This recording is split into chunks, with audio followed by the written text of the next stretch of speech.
Hey guys, Game Boy Jake here. Welcome to the second top 5 video for World War II.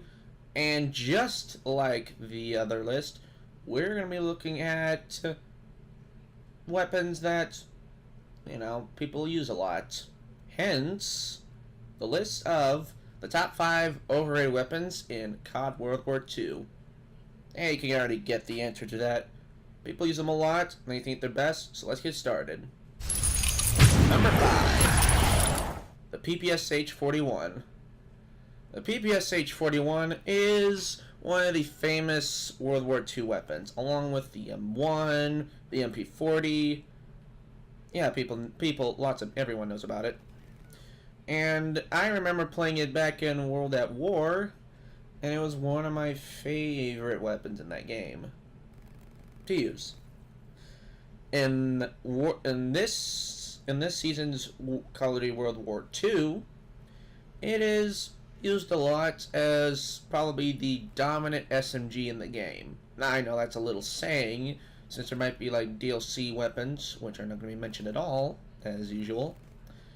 But ditching out DLC weapons like they never existed, this was the SMG meta for the game, of all SMGs. People used it, people killed with it. It was something. And it might be due to its magazine size. When using extended mags, it goes up to 52, which is the biggest of magazines in all the launch weapon games. Pretty neat. The fire rate is fine. It's fine. It's tolerable.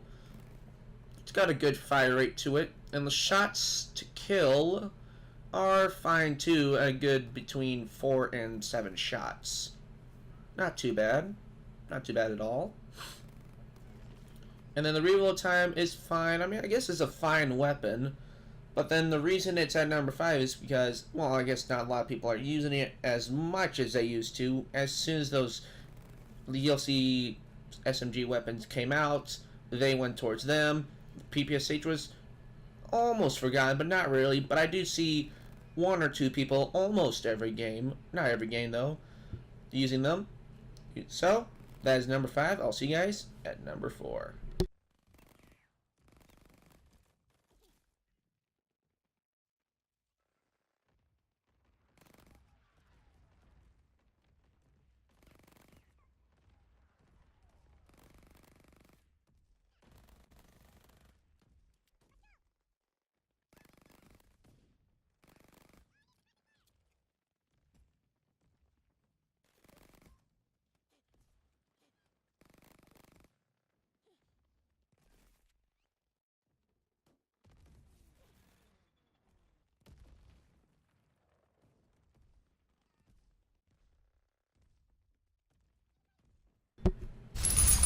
Number 4, the Lewis. Holy crap. Before I get into anything, which is right now, this thing is a 2-shot crazy man. I mean, oh my god, when I was doing the videos for this list, this is the first time I've used this weapon. I got some variants with it. As you can see, I'm using the Chatterbox. Oh, wow. This thing is a 2-shot maniac. Like, Christ. No wonder campers like to use it. Yeah, I'm going there.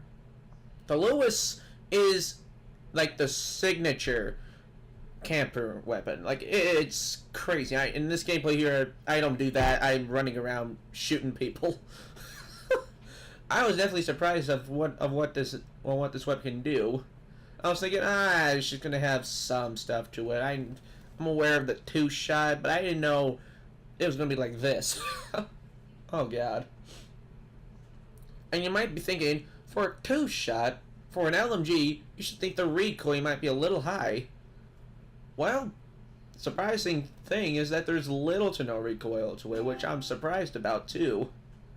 Now, what about the reload time? Yes, the reload time is like one of the probably the longest reload time, aside from the GPMG.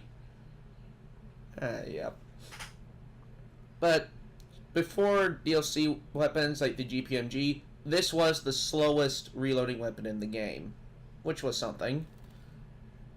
And overall, it was surprisingly good weapon to use. Now, in the other games I've done, I've ran into campers using this weapon, hence why it's on the list. And I've seen it before, and like every other time I play World War II, someone's gotta be camping with this weapon, because that's what it is. And I hate to see that, since this is a really good weapon for just running around and gunning people at like points like in domination or someone in capture the flag. I like to see people use that. Or like in your team deathmatch, you just run around it. But sad fact, the reason it's on the list is that it's a camper weapon. And campers use it a lot. Which is annoying. Because of its low recoil and 2-shot range. And the magazine size, even though it's at 47, goes up to 97 with extended mags. So I'm guessing they do that. And hence, this is at number 4. And now, let's go on to the next one. Shall we? Number 3. The Kar 98K. Now, I've talked about this weapon before back in the top 5 underrated weapons list when I was talking about the M1903. But the Kar 98K is the sniper meta of snipers. You get to see the trick shotters use it, the quick scopers. Basically, everyone and their grandmother uses the Kar 98K. Now, another surprising thing, because this is also the first time I've used this, like the Lewis, and I did bonkers with it in this game. I'm just going to talk about that really quick here, but I do make it to the play of the game, so that's pretty neat. Now, I know this has less one-shot areas, but it's kind of comparable to the M1903. It just has less one-shot areas. And the accuracy and the idle sway is a little much, but the aim down sights, the reload time is pretty quick. And I do like that. And I've always seen people use this, and also kind of like for window campers, like people peeking out windows or corners. I do see people use this weapon a lot towards it. And maybe they also use some. I mean, I also sometimes use the M1903, but this one I always seen the most. With the iron sights on it, which is also featured with, they're probably the best iron sights when it comes to the iron sights sniper attachments in the game. They're actually really nice and utilized to use. I've only got to use that in custom games and such, and I don't have that here in this showcase, but it's really, really nice. I don't know, this weapon actually does feel like something for a trick shot and quick scoper, which is what kind of like going for. I think I did fine. But yeah, this is number 3. I'll see you guys at number 2.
Number 2. The combat shotgun. Oh my god. Everyone, also everyone, their grandmother, uses this weapon. This is the shotgun of shotgun metas in this game. Like, it's not even a great shotgun, after all. I mean, sure, the one-shot range is the best of all the shotguns, but the reload speed and the pump action parts, the pump delays and whatnot, does kind of bring it down to kind of a fine weapon. But damn, do people use it a lot. Campers, runarounders, and all that. It's absurd. Which is why I like to use different shotguns. Hence why I like the Luftwaffe better than this. But it's considered the best shotgun. It's overrated. But there's something much more than that in the very next spot. So let's get to that, shall we? Number 1. The STG-44. The king of all assault rifles. The citizen king of weapons in the entire game, as some people say. And I can see why. This thing has a very impressive 3-4 shot kill range. And the 5-shot range is not too noticeable unless you're hitting through surfaces. But especially the 4-shot range on this is very nice. The 3-shot range, fine also. The rate of fire is, I have to say, perfect for this weapon. Now, you might have seen this weapon before in my Princes of the Universe montage video along with the Luftwaffe, like I mentioned in the last list. And this weapon all around is a good weapon. And it is the best weapon when it comes using the bayonet attachment. And I showed an example of that in the other video. And this just is all around great weapon. I can definitely see why people love to use this a lot in multiplayer, especially in every other thing. It's really great. The magazine sizes are perfect, especially the magazine, extended magazines. It goes up to 45. The reload is good. The time to kill is very, very good for an assault rifle like this, and it's an all-around great gun. In World at War, it was also a great gun. And here, it is a great gun. In Advanced Warfare, of all things, it was a great gun. Yeah, every interpretation of this weapon has always been the best weapon in the game it's featured in. Hence, in this one, people love it. Not too many people I've heard hate it, which is understandable, since you kind of can't hate this weapon as much, especially when it's this good at what it can do. So yeah, guys, this has been the top 5 overrated weapons in Call of Duty World War II. Hope you guys enjoyed this top 5. There will be another World War II video coming out soon, not top 5 related, but, you know, just talking about some stuff about it and its future, and future stuff with it, or not, hint hint. So yeah, guys, if you guys enjoyed, please leave a like and subscribe for more content, and, well, enjoy the rest of the gameplay. Bye-bye!